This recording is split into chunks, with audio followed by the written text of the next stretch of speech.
I want to show you something that might blow your mind. This is Google Ngram Viewer. It shows how frequently a word or phrase appears in books throughout history. It'll give you a pretty good idea of what people were thinking about at any given time. This chart shows that the word Sisyphus has been growing quite a bit in popularity for a while. There's over 1,000% increase here, but who is Sisyphus? Sisyphus was a king from Greek mythology. He cheats death twice, and as punishment, Zeus condemns him to endlessly push a boulder up a hill for all eternity. He gets it to the top, it rolls all the way back down, and he does this again and again, forever. This story is thousands of years old, and it's not only still relevant, but it's blowing up. Sisyphus is basically an influencer, but it's worth asking, why? We might find an answer in David Graeber's book, BS Jobs. Maybe the reason Sisyphus is growing in popularity is because his story is increasingly relatable. There are a lot of people who feel like they're wasting their lives doing something that is completely pointless. And there is a lot of objective evidence to support that. As you might imagine, this is a very controversial topic, and not all the experts agree. There are reputable academic studies that have challenged aspects of Graeber's theory. However, the most recent research may have proved Graeber right, finding that 1 in 5 Americans consider their job to be completely pointless. So in this video, we're going to take a look at David Graeber's BS Jobs theory. We're going to analyze what he got right, and we're going to explore the recent academic evidence that may have proved his theory right once and for all.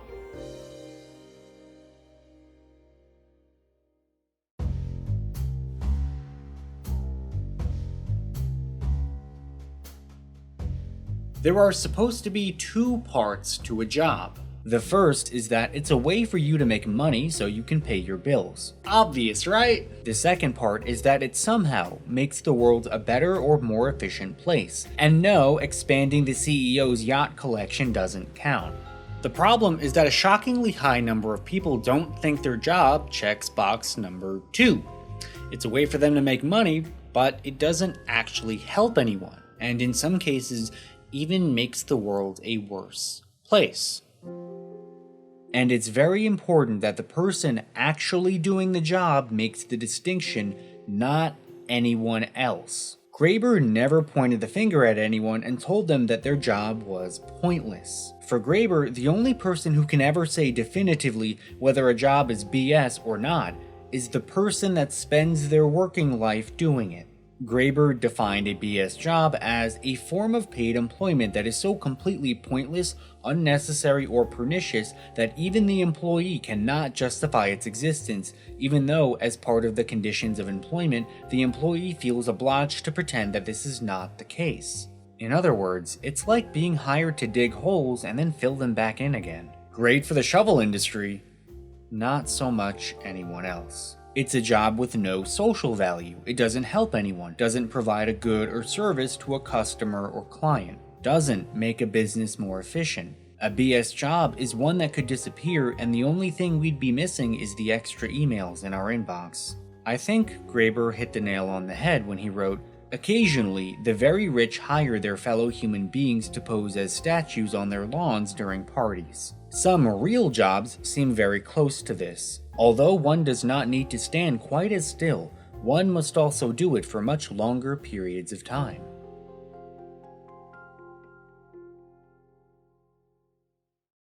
Once you understand the basic idea, it might be hard to think of examples right off the top of your head, so I'm going to give you something even better than an example. I'm going to give you a framework for you to find examples. And well, also some examples. Graeber split these jobs into 5 categories, but it's not a perfect science. These types often overlap, and there are always exceptions.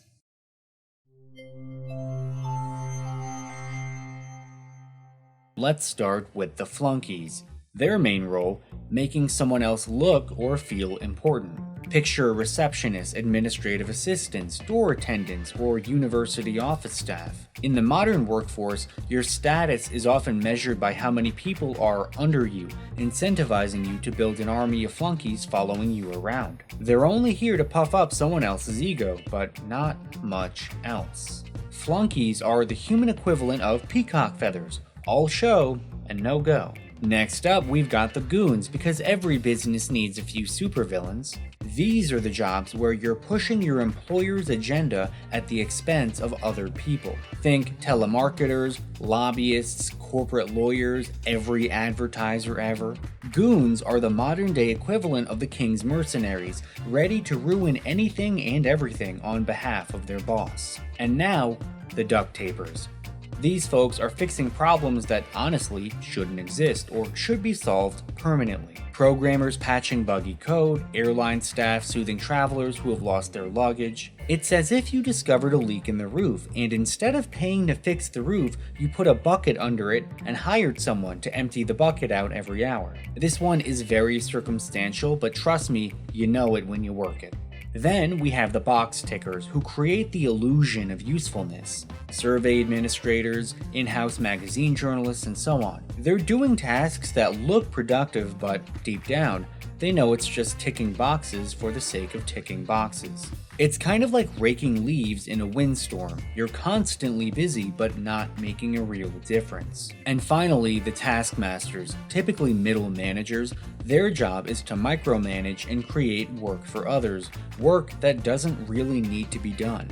They're the ones calling meetings to plan other meetings, scheduling constant evaluations and fruitless brainstorm sessions.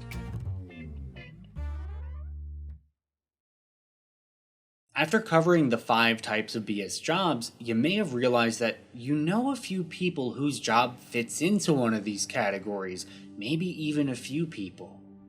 You may have realized that you have a BS job, in which case, I'm honestly very sorry, because it means you're carrying around this void of emptiness that very few people understand. But listen, I understand. I've had one, so come here. Listen, it's gonna be okay, man. It's gonna be okay. So now that we know what BS jobs are, it's important that we understand what they aren't. Graeber made a distinction between BS jobs and what he called shit jobs. Basically, the complete opposite. If a BS job pays you a decent salary without actually helping anyone, then a shit job pays you poverty wages despite making a real difference. As Graeber explained, the more obviously one's work benefits other people, the less one is likely to be paid for it. It is not hard to think of examples. Janitors, nurses, garbage men, service workers, baristas, and the list goes on and on and on. People who make a real difference, whose absence would be missed because it is obvious how they help people. This is a stark contrast to BS jobs, where you ask them how these jobs actually benefit anyone, and you get this vague word salad that boils down to nothing. But it was only during the lockdown that the true nature and value of these shit jobs became clear as day, contrasting sharply with the invisible impact of BS jobs.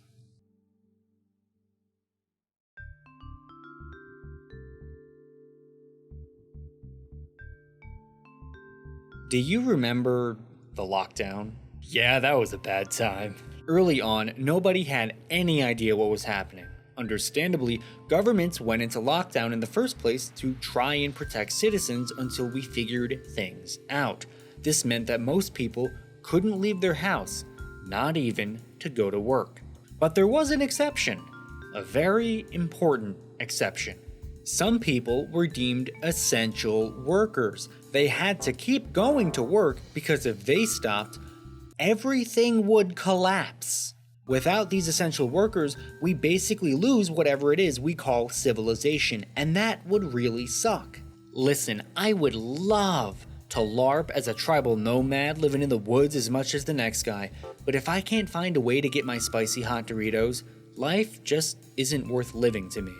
Thankfully, these essential workers made the ultimate sacrifice, marching into absolute uncertainty to make sure hospitals were still running, garbage got hauled off, and I got my spicy Doritos.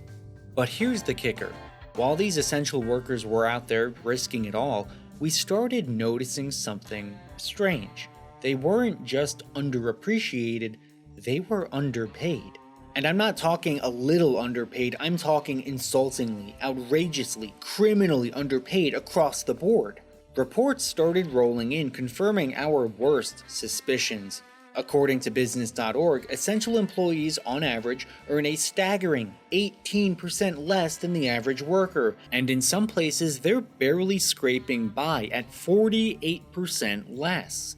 And remember, this is less than the average American, who isn't doing too good these days anyway. This grotesque paradox is a slap in the face. It's a glaring confirmation of exactly what Graeber was talking about, the difference between BS jobs and shit jobs. If your job is necessary for civilization to avoid outright collapse, you'll be getting paid peanuts compared to everyone else. After the lockdown, it was obvious for the whole world to see. And what did we give these essential workers for their sacrifice? Nothing but insult to moral injury. A round of applause, a few thank you signs, maybe a single free coffee if they brought in their ID. Hollow gestures that meant nothing. Of course, essential workers didn't get the things they were actually asking for, like hazard pay, better working conditions, or a decent wage hike.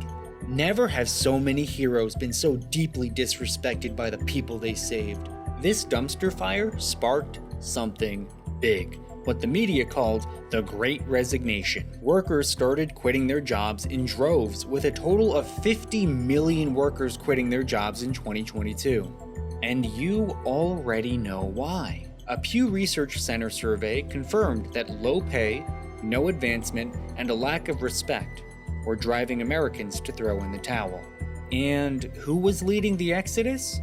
Workers in hospitality, healthcare, and education. The same people holding us all together, the same people deemed essential workers during the lockdown, the same people trapped in shit jobs. But the lockdown wasn't a nauseating nightmare for everyone. When the lockdown happened, non-essential jobs went online, many of these jobs being exposed for the pointless nonsense they always were. A lot of the office fluff, endless meetings, busy work, the art of looking busy, poof, it was gone. People got their actual work done in a fraction of the time, giving them a small slice of their life back. It didn't change the fact that your career was meaningless, and your contribution to the human experience was the equivalent of pushing a boulder up a hill, but at least you got some time to actually live. Some workers spent time with their family, others played Smash Ultimate online and crushed the dreams of children around the world. But a select few did something no one was expecting. They got another job. And I don't mean in the sense they quit and went somewhere else. No, they got a second job on top of their main job. My man has 2 jobs. This newfound freedom of remote work opened a wild door. Overemployment. Employees began juggling multiple jobs. In the face of economic uncertainty, who wouldn't want more income streams? Some went all in, claiming up to 7 different jobs at one time. Imagine that, 7 paychecks. There's even a subreddit with almost 300,000 members sharing tips and stories about this. But that raises a couple questions. How many of these jobs exist, and how many people are actually overemployed? It might be more than you think. Job websites started running surveys and found some shocking results. According to a monster survey, nearly half of remote workers have more than one full-time job. More surprisingly, a survey from Resume Builder found 8 in 10 remote workers have been overemployed in the last year. If these surveys have any amount of truth to them, that is a lot of people working a lot of jobs. As you might imagine, people criticize these surveys, calling them dubious and misleading. Now, are these stats the entire truth? No. Probably not. But here's the problem. Overemployment is a game of secrecy. No one's going public with their overemployment status, since that would mean getting fired. This makes it hard, if not impossible, to pin down exact numbers. Anonymous internet surveys are the best we're gonna get, and if we believe those surveys have any connection to reality, then this is a lot more common than anyone even realizes. One author from the journal who was criticizing the overemployment narrative may have accidentally hit the nail on the head when she wrote, "If an organization's demands are so lax that workers can easily hold down a second full-time role, that probably says more about the employer than the employee." And that is exactly the point. If these jobs are that undemanding, it raises serious questions about the nature of these jobs. Are they really adding value? Are they just part of a grand facade of productivity? Are these jobs bullshit?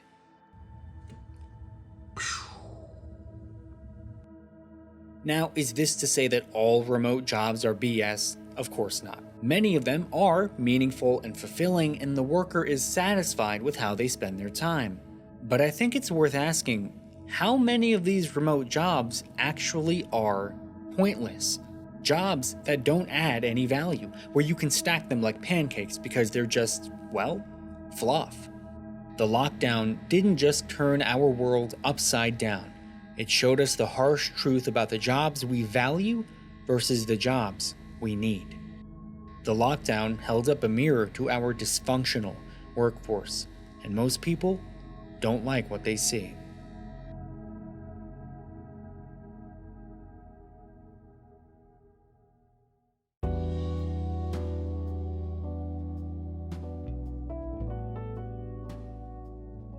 It's important that we understand why these jobs exist in the first place, and it all goes back to the way companies are organized. The people who care the most about efficiency and the bottom line are the executives, the business owners. And here we can see a few of them in their natural habitat, miles away from the actual work. As the company grows, executives become increasingly removed from the day-to-day tasks of the workers. It's not necessarily nefarious, it's just the way businesses work. So there could be a whole bunch of people sitting around doing nothing for hours at a time, or pretending to be busy but not actually accomplishing anything, and the owners wouldn't really know. And you know what no one is ever going to do? Tell the owner their job is pointless. That's like telling your mom her cooking isn't good. It's true sometimes, but you value your life too much to say it out loud. Your position would be closed. That would mean losing your income, your health insurance, and who knows what else. Sure, it would make the company more efficient, and it would be the honest thing to do. But you wouldn't work there anymore, and you would lose your ability to feed your family. What's worse is that BS jobs often pay decent salaries, which is great because you're definitely going to have to pay for therapy. But from the outside, it looks very prestigious and professional. You have a fancy job title, and everyone in your family is proud of you. So, instead of telling the boss to close your position, you play make-believe every day. You put on a show because your livelihood literally depends on it. And this is where we need to talk about the psychological burden of lying to everyone every single day about what you do for a living. It's like carrying around a backpack of bricks, but being forced to pretend it's full of feathers. From the outside, everything looks fine, but you can feel your back breaking with each passing day. Work is an important part of your life. Who you are is determined by what you do. And when you're in a position where you don't actually help anyone or make a difference, you feel like a fraud. And maybe you even become one. Not because you want to be, but because your job forces you to be one. So many years ago, I had a BS job, sending spam emails. And, to call it demoralizing, that would be an understatement. Imagine waking up every single day and knowing you're the reason spam filters exist. I didn't have a lot of options. I was a new grad, the money was decent, and it was remote. So I just had to stay there. It didn't matter that the job was bad for the world. It didn't matter that the job was bad for me as a person. I was stuck. So I just stayed and let it slowly destroy me as a human being. 8 months into it, I got laid off, like 2 days before my birthday. And I cried for the first time in my adult life, in a decade. And it was not tears of sadness. It was tears of joy. Even if I ended up homeless, I didn't have to log on to work tomorrow. If Sisyphus were a real person pushing a boulder up a hill all day, how long do you think he could go before he completely lost his mind? For me, it wasn't very long, and apparently, I'm not the only one. I mentioned that there were experts who challenged Graeber's theory, but there are two key points every single study on the topic has validated, even the critical ones. 1. BS jobs exist. No matter how much you water down the definition, some percentage of people will be like, yeah, my job is completely pointless. 2. BS jobs cause mental health issues. There is a very strong correlation between thinking your job is pointless and suffering from severe mental health problems. It's not hard to see why. In 2021, a study challenged Graeber's theory of BS jobs. The authors argue that Graeber's explanation was not a valid one for what's going on and insisted that things can be better explained by Marx's theory of alienation. They used data from the European Working Conditions surveys to challenge Graeber's statistics, but again, and I really want to emphasize this, some survey respondents still thought their job was BS. It was certainly lower than the stats Graeber was citing, but it was not zero. BS jobs exist even according to its most vocal opponents. They also noted that there was a significant correlation between having a BS job and suffering from mental health issues, further validating Graeber's point. But the main problem I had with this study was that the main question they were asking people was if they had the feeling of doing useful work. And I don't think that captures the essence of what it means to be trapped in a BS job. Part of why I'm making this video is because of my own personal trauma of having one many years ago, and I definitely would have called it useful, but that doesn't mean it helped anyone or made the world a better place. I sent spam emails all day. Useful for my employer? Yes. Useful for anyone else on Earth? No, not even the clients. Despite using this watered-down definition, critics across the internet called this paper the final nail in the coffin for Graeber's BS jobs theory, debunking it once and for all. Despite Graeber's initial BS jobs article going viral around the world, despite the thousands of confessions from workers across the internet, despite the book resonating with the public so much that it became an international bestseller, it was going to disappear into the void because of a single study with shady wording. Thankfully, a Swiss academic by the name of Simon Walo wasn't ready to give up just yet.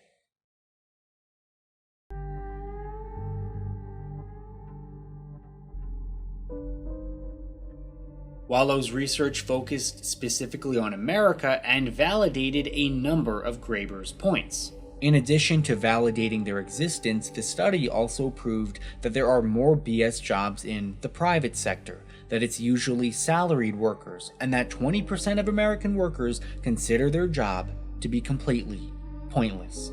If we do a little napkin math, this means that of the 168 million people in the American workforce, 33 million of them are doing absolutely nothing all day, wasting away their precious lives pushing boulders up hills, and we wonder why Sisyphus is making a comeback.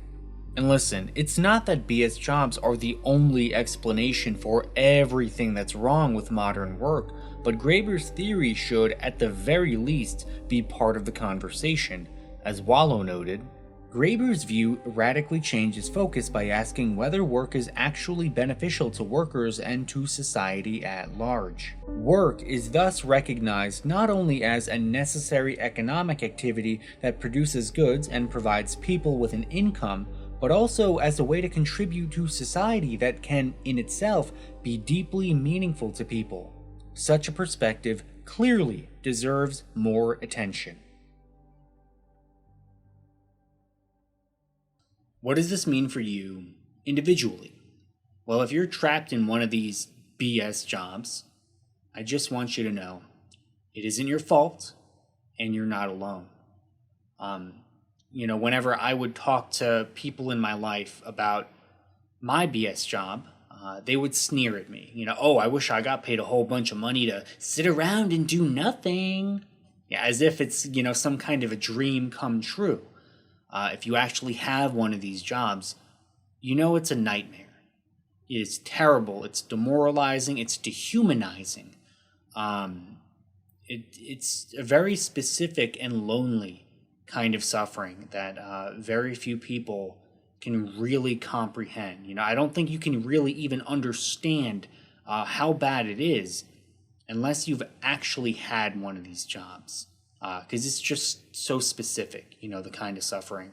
So if you're in one of them right now, you're not alone. There are millions of other people that are trapped in similar circumstances, and it's not your fault. You didn't choose to work a BS job. This is probably the best job you can get. And I know at the end of the day, a lot of us, we need to feed our families. We're here to, make some money so we can survive. And it doesn't make you some kind of a bad person if you just take the best job that you can get, even if it's a BS job. But I will say, this is a very complex thing. There's not a lot of places that you're allowed to, complain about this. So I'm giving you full permission to jump down in the comments section, complain your heart out, vent, all the things that you want to say about your BS job and how miserable it is and how demoralizing it is. You have full permission to complain about your job in the comments section, because I know sometimes just getting it out and articulating it and understanding the whole thing, it makes it not okay, but tolerable. So I'm sorry that this is happening to you, and it'll be over soon. I'm sorry. See you in the next one.